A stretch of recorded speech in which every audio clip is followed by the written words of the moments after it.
Thank you. North Gaza, the situation is very critical due to the humanitarian catastrophe caused by the Israeli.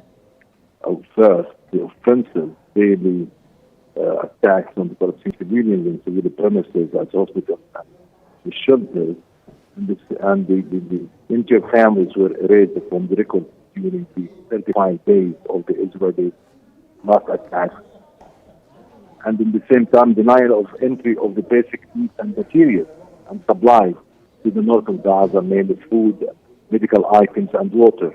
We are talking about severe food insecurity leading to famine, mainly among children, women, elders, patients, and the denial of access for patients and injured to reach the hospital, which is leading to a danger on their lives. In the same time that we are talking about in general in Gaza Strip, we are moving towards the critical moment that through the Israeli offensive since the starting of this war in Gaza, since the denial of access of the basic materials. Tens of bakeries, community kitchens stopped producing food, bread to the population, or became dependent on the humanitarian aid. We are talking about very limited quantities of humanitarian aid entering to the different areas of Gaza Strip, mainly to the middle area and to the north of Gaza Strip. And what more could the international community be doing to save lives in Gaza? We are, as civil society organization, in coordination with many of these international organizations, with UN agencies, in order to respond to these big needs that result from this Israeli destruction of the social-economic facilities, and the people became very dependent on the humanitarian aid. Israel is entering very limited quantities of aid, so make our work is very difficult in order to deliver services and to access people and to help the populations who 92% of the population became or displaced from their homes, and we have 100,000 families who are staying in very poor tents, very damaged tents, and we are entering the winter time, and these tents cannot face cold or rain or on the same time water flooding, and we have very limited quantities of medical aid that can deliver to the patients and people who are injured due to the Israeli offensive. We are doing our best in order to reach with these services to people, but day by day our capacity became very limited, and we are warning that in the next few days we will have nothing to deliver to our people. Now, of course, we're about to have a change of administration in Washington in January, but do you think there's anything the Biden administration could do to turn this situation around before he leaves office?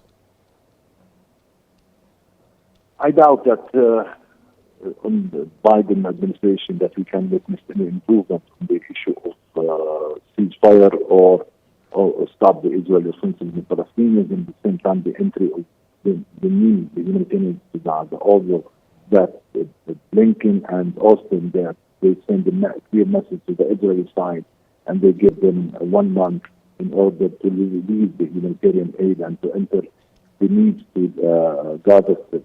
We witnessed during the last 15 months of the Israeli war that this bias and this double standards committed by the Biden administration. So waiting for the Trump administration, and we know clearly that Trump is supporter to the Israeli Prime Minister Netanyahu and the policies. So we do hope that he will be switch on the American administration that leads to end the suffering and pressure Israel to respect the international law, the international humanitarian law, and the human rights principles. But we are also committed to the international community in order to have kind of justice to the victims. We have about 50,000 who were killed or disappeared, and about 105,000 were injured. The destruction of the infrastructure and the civil facilities in Gaza Strip caused by Israel and supported by the American weapons. So these things supposed to be accountable on the international courts, and to give justice to these victims. 70% of them were children and women. And what do you think that it is that the hospitals in Gaza are in the most need of right now? The Israeli occupation forces destroyed most of the Gaza hospitals and made part of them as graveyards for the bodies of patients who were killed by the Israelis. And in the same time, they arrested so many hundreds of the medical team and destroyed these health infrastructure. So the tens of the Gaza clinics and hospitals out of the limit, we have very limited capacity of health facilities that need to be supported by medical teams and by medical equipment at the time that we are calling in order to send the needs for the medications and at the same time disposables in order to deal with the huge number of patients and people who are injured. Now, so many of these injured people were evacuated to these things to continue the medical treatment, and while the NGOs are delivering the services with the limited capacity. So we need protection for these facilities.